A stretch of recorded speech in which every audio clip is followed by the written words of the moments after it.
Hello दोस्तों, कैसे हैं आप सब। आशा है कि आप सब अच्छे ही होंगे। आज मैं आपके लिए एक नई कहानी बदले की रात लेकर आई हूँ। कहानी पसंद आए तो मेरे चैनल को सब्सक्राइब करना और वीडियो को लाइक करना ना भूलें। साथ ही साथ अगर आप चाहते हैं कि मैं भविष्य में भी आपके लिए ऐसी ही कहानियाँ लेकर आती रहूँ तो उनकी अपडेट्स पाने के लिए बेल आइकन को भी प्रेस कर दें। तो चलिए शुरू करते हैं। निशांत की आंखों में बार बार आंसू तैर रहे। रह रहकर वो बाइक से हाथ हटाकर अपनी आंखें पोंछ रहा था। उसकी रफ्तार भी आम दिनों की अपेक्षा अधिक थी। रात के लगभग 2:30 बज चुके थे। सड़क लगभग सुनसान हो चुकी थी। कोई इक्का दुक्का वाहन ही उसके आसपास दिखाई दे रहा था। निशांत अपनी ही उधेड़-बुन में चलते चलते कब शहर से बाहर आ गया उसे पता ही नहीं चला। एक बार फिर उसने अपनी आंखें पोंछी और सामने देखा तो उसकी सांसें थम गईं। सामने एक महिला सड़क पार करती हुई अचानक उसकी बाइक के सामने आ गई। उसने पूरी कोशिश की कि उस महिला को बचा सके और इसी कोशिश में उसने बाइक दूसरी तरफ मोड़ दी। बाइक मुड़ते ही झटके खाने लगी और बमुश्किल 10 मीटर बाद बंद हो गई। निशान ने देखा कि वह महिला घबराकर सड़क के बीच खड़ी हो गई थी। वो बाइक वहीं रोककर उस महिला के पास गया और पूछा, आप ठीक तो हैं? जी, उसने मानो अपने आप को ही जवाब दिया। निशान ने देखा वह लगभग 25-26 वर्षीय महिला थी। साधारण सूट सलवार पहने हुए, माथे पर बिंदी और हाथों में चूड़ियां देखकर उसने अंदाजा लगाया कि वह विवाहिता है। आप मुझे सड़क पार करा देंगे? उस महिला ने कहा तो निशांत की तंद्रा भंग हुई। उसे थोड़ा अजीब भी लगा। एक तो रात बहुत हो चुकी थी और सड़क पर ट्रैफिक भी नहीं था। उसे चुप देखकर वह धीरे से बोली, आपको अगर जल्दी है तो कोई बात नहीं। दरअसल मुझे अंधेरे में साफ दिखाई नहीं देता, बस इसलिए। निशांत को शर्मिंदगी महसूस हुई। उसने कहा, नहीं नहीं, ऐसी कोई बात नहीं, बस 1 मिनट, मैं अपनी बाइक साइड लगा दूं? बाइक साइड लगाने के बाद निशांत ने उस महिला के पास आकर कहा, चलिए। महिला ने हाथ बढ़ाकर निशांत का हाथ पकड़ना चाहा तो निशांत खुद ही उसका हाथ थामकर उसे सड़क पार कराने लगा। निशांत को एक पल के लिए लगा कि जैसे उसके हाथों में कोई हाथ नहीं बल्कि भुरभुरी मिट्टी का ढेर है। उसने देखा उस लड़की की रंगत सांवली थी लेकिन नैन नक्श तीखे थे। बालों को हल्का सा गूंथकर छोड़ा हुआ था। उसकी चुन्नी हवा में लहराते हुए बार बार निशांत की बाजू से लिपट रही थी। सड़क पार करके निशांत को लगा कि अभी थोड़ी देर पहले उसने जो महसूस किया था वह शायद उसका वहम था। फिर उसने औपचारिकतावश पूछा, आगे तो आप चली जाएंगी ना? जी, उम्मीद तो है, उसने कहा। वैसे आपको जाना कहाँ है? घर। निशांत को महसूस हुआ कि घर शब्द बोलते समय उसकी आवाज में गहरी उदासी उतर आई। शायद वो अपनी दृष्टि की समस्या को लेकर उदास थी। आपका घर कहाँ है? यहीं पास में है, आगे चौक से राइट जाकर दूसरी गली में। चौक के बाद तो उजाला होता है, लेकिन वहां तक। वो बोलते बोलते रुक गई। निशांत उसका संकोच समझते हुए बोला, चलिए मैं आपको घर तक छोड़ देता हूँ। उसके चेहरे पर गहरे संतोष के भाव जग उठे। शुक्रिया।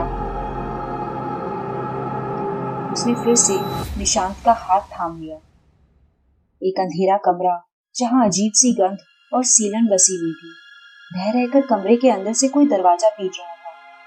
दरवाजे पर पड़ती हर थाप के साथ चूड़ियों की खनक भी सुनाई दे रही थी। इससे अंदाजा लग रहा था कि अंदर कोई महिला है। चीखते चीखते उसकी आवाज भी उसका साथ छोड़ने लगी थी, लेकिन उसके प्रयासों से यह साफ था कि उसका साहस अभी खत्म नहीं हुआ था। तभी एक और दृश्य उभरा। एक सांवली सी लड़की दुल्हन के लिबास में एक कमरे में बैठी थी। उसके पास 2 और महिलाएं बैठी थी, एक उम्रदराज और दूसरी जो उस लड़की से थोड़ी ही बड़ी थी। काफी समय बीतने पर उसने पूछा, ये कब तक आएंगे? उसकी हमउम्र महिला ने आंखें तरेर कर पूछा, कौन? तो उसने सहम कर कहा, आपके देवर। देवर? कौन देवर? पागल है क्या? वो मेरा पति है और तू मेरी सौत। उस लड़की का रंग उड़ गया। लेकिन आपने तो कहा था। हाँ तो और क्या कहती? तेरा बाप सब जानता है। उसी ने कहा था कि नीलम से कुछ ना कहना। उसी के कारण तेरा ब्याह मेरे वाले के साथ हुआ है। वो लड़की जिसका नाम नीलम था सख्ते में आ गई और झटके से पलंग से उठकर खड़ी हो गई। तभी उस बुजुर्ग महिला ने कहा, माया, इसे बिठाकर आराम से समझा ले, और उठ के बाहर चली गई। हाँ, जाते जाते उसने दरवाजा बाहर से बंद कर दिया। अब माया ने नीलम को झटके से बिठाकर उसे सारा सच बताया। माया और देवराज की शादी के 9 साल बाद भी कोई संतान नहीं थी, इसलिए माया ने नीलम के पिता को पैसे देकर नीलम का विवाह अपने पति से करवाने का निश्चय किया था, क्योंकि डॉक्टरी जांच से पता चल चुका था कि समस्या माया के साथ है। नीलम की मां ने नीलम के पिता की मृत्यु के बाद दूसरी शादी की और कुछ महीने पहले ही उसकी मां की मृत्यु हो गई थी। नीलम के सौतेले पिता यूं तो उसके साथ अच्छा व्यवहार करते थे, लेकिन मां के जाने के बाद उनका व्यवहार बदल गया था। इसलिए जब यह रिश्ता आया तो नीलम के लाख मना करने के बाद भी उन्होंने उसे इस रिश्ते के लिए मना ही लिया। नीलम भी यह सोचकर खुश थी कि चलो एक अनचाहे रिश्ते से निकलकर उसे अपनी खुद की गृहस्थी बसाने का सुख मिलेगा। लेकिन इस रहस्य उद्घाटन ने उसकी सारी उम्मीदों पर पानी फेर दिया। माया की बातों से साफ हो चुका था कि नीलम को यहाँ केवल संतानोत्पत्ति के लिए ही लाया गया था। साथ ही कड़े शब्दों में माया ने यह भी कह दिया था कि भूल कर भी वह देवराज की पत्नी बनने का प्रयास न करे। अगले दिन नीलम को डॉक्टर के पास ले जाया गया, जहां नीलम की जांच करके डॉक्टर ने बताया कि वह मां बनने के योग्य है। अगले 2 महीनों में 8-10 बार देवराज नीलम के पास आया, वो भी केवल अपनी स्वार्थ पूर्ति के लिए। नीलम के रोने और चिल्लाने का उस पर कोई प्रभाव नहीं होता था। ऐसा लगता था मानो वो एक मशीन की तरह व्यवहार कर रहा है। कई बार नीलम को लगा कि वह इंसान है ही नहीं। ज्यादातर समय वह एक कमरे में बंद रहती। कमरे के साथ ही एक बाथरूम अटैच था। एक खिड़की से खाना दे दिया जाता था और दरवाजा केवल देवराज और माया के आने जाने के समय ही खुलता। शादी के 3रे महीने में पता चला कि नीलम गर्भ से है। अब उसे अच्छा खाना, दवाएं सब दिया जाने लगा, लेकिन देवराज का आना अब बंद हो गया था।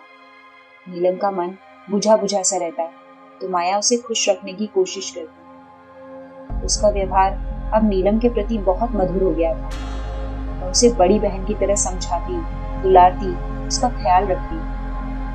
अब नीलम भी अपनी स्थिति के साथ समझौता कर चुकी। उसे अब अपने अंदर पल रहे जीव की भी सुखद अनुभूति होने लगी। धीरे धीरे समय पंख लगाकर उड़ गया और नीलम ने एक सुंदर बेटे को जन्म दिया। उसका बार बार मन होता कि देवराज उसे और बच्चे को मिलने आए, लेकिन 1.25 महीने तक उसे और बच्चे को एक अलग ही कमरे में रखा। बस माया और उसकी सास ही माँ बेटे का ख्याल रखते। नीलम के लाख कहने के बाद भी वो दोनों बच्चे को ऊपर का ही दूध पिलाते। उन्होंने नीलम को कभी अपना दूध बच्चे को नहीं पिलाने दिया। सारा समय बच्चे को या तो नीलम की सास संभालती या माया। 1.25 महीने पूरे होते ही माया उसे अपने साथ अपने कमरे में सुलाने के लिए ले जाने लगी। नीलम को ये बात नागवार गुजरी तो उसने प्रतिवाद किया, दीदी, पति आपका होगा लेकिन बेटा मेरा है, इसे ना ले जाने दूंगी। यह सुनते ही माया का चेहरा गुस्से से लाल पड़ गया। उसने बेटे को सास की गोद में दिया और नीलम पर बरस पड़ी। आज का उसका रूप देखकर डायन भी लजा जाती। दुबली पतली नीलम को बुरी तरह पीटते हुए माया ने अपशब्दों की झड़ी लगा दी। मार मार कर भी जब जी नहीं भरा तो उसे घसीट कर उसने भंडार घर में बंद कर दिया। दरवाजे, खिड़कियां, लाइट सब बंद, खूब अंधेरा। 3 दिन तक भूखी प्यासी नीलम अंदर से दरवाजा पीट पीट कर आखिर बेहोश हो गई। तीसरे दिन देवराज घर आया तो माया ने कहा, बेटे को जन्म देने के बाद नीलम रोज रोज कहती थी कि अब मुझे आजाद कर दो, मैं यहाँ नहीं रहना चाहती, तो इसलिए मैंने उसे जाने दिया। देवराज को यूं भी नीलम से कोई खास हमदर्दी नहीं थी, वह बस अपने बेटे को देखकर खुश था। अगले और 3-4 दिन माया को नीलम के पास जाने का अवसर नहीं मिल पाया। फिर सास बहू ने मिलकर एक योजना बनाई कि देवराज को देवी के दर्शन के बहाने बाहर भेज देंगे और फिर नीलम को बाहर निकालकर कहीं छोड़ देंगे। लेकिन देवराज कहीं नहीं गया और 2 दिन बीत गए। अब माया और उसकी सास ने रात के अंधेरे में अपना काम करने की सोची। आधी रात के बाद हाथ में टॉर्च लिए दोनों ने उस अंधेरे कमरे का दरवाजा खोला तो सामने नीलम का निश्चल शरीर पड़ा था। शरीर और आत्मा पर लगे गहरे घावों ने उसे कब मुक्त कर दिया किसी को खबर तक नहीं हुई। नीलम के निश्चल देह ने दोनों का साहस तोड़ दिया था। इसे यही गाड़ना पड़ेगा। अचानक से यह बात सुनकर दोनों का दिल दहल उठा। दरवाजे पर देवराज खड़ा था। मैं तो पहले ही समझ गया था कि तुम दोनों ने इसके साथ कुछ कर दिया है, लेकिन अभी तक इसे घर में ही रखकर बैठी होगी यह नहीं सोचा था। अरे मुझे कह देती तो बेचारी जान से भी न जाती। देवराज नीलम को पलटते हुए बोला, किसी को दे देता तो आराम से 2-4 लाख मिल जाते इसके। देवराज की आवाज में भारी नुकसान का संताप झलक उठा। तीनों ने मिलकर कमरे के फर्श को खोदकर नीलम को वहीं गाड़ दिया। नीलम की आंखें फिर मिट्टी के नीचे गहरे अंधेरे में दब चुकी थी। यहाँ भी वही अंधेरा और सन्नाटा था जो उसकी जिंदगी में पसरा हुआ था। देवराज उसके कपड़े आदि बांधकर शहर के बाहर सड़क के दूसरी तरफ फेंकने आया था।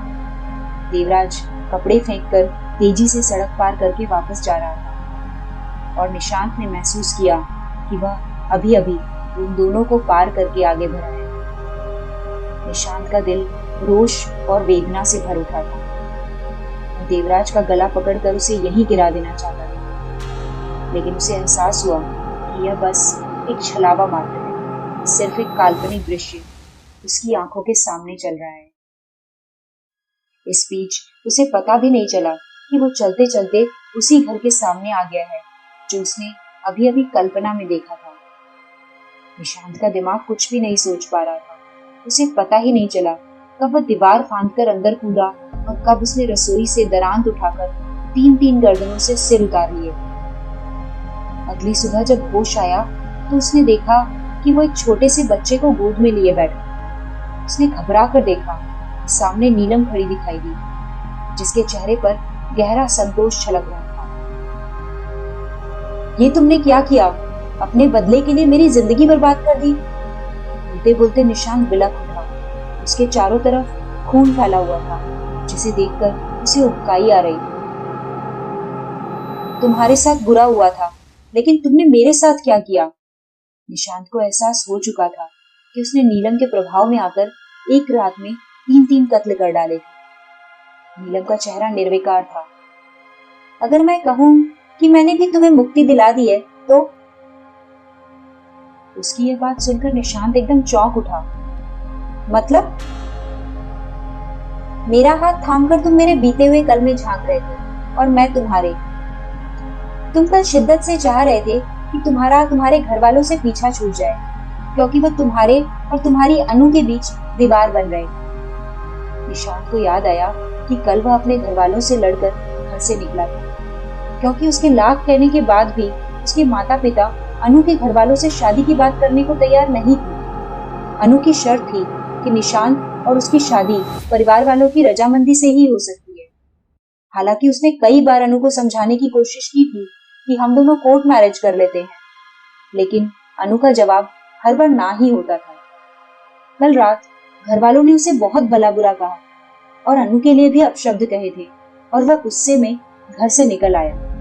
एक बार फिर उसने अनु को कोर्ट मैरिज के लिए मनाने का प्रयास किया, लेकिन अनु का जवाब फिर से वही था। गुस्से में आकर निशांत ने यहाँ तक कह दिया कि ठीक है, फिर तुम मुझे भूल जाओ, क्योंकि इस जन्म में तो मेरे घर वाले तुम्हारे घर आने वाले हैं। अनु एक बेहद गरीब परिवार की लड़की थी जो निशांत के ही कॉलेज में पढ़ती थी। प्यार और शादी के सपने तो उसने भी देखे थे, लेकिन अपने परिवारजनों का मान घटाकर वह कोई कदम नहीं उठाना चाहती। उसने अपनी माँ से अकेले में बात की थी तो उसकी माँ ने कहा कि अगर निशांत के घर वाले उसके घर आकर शादी की बात करें तो वो उसके पापा को मना लेगी।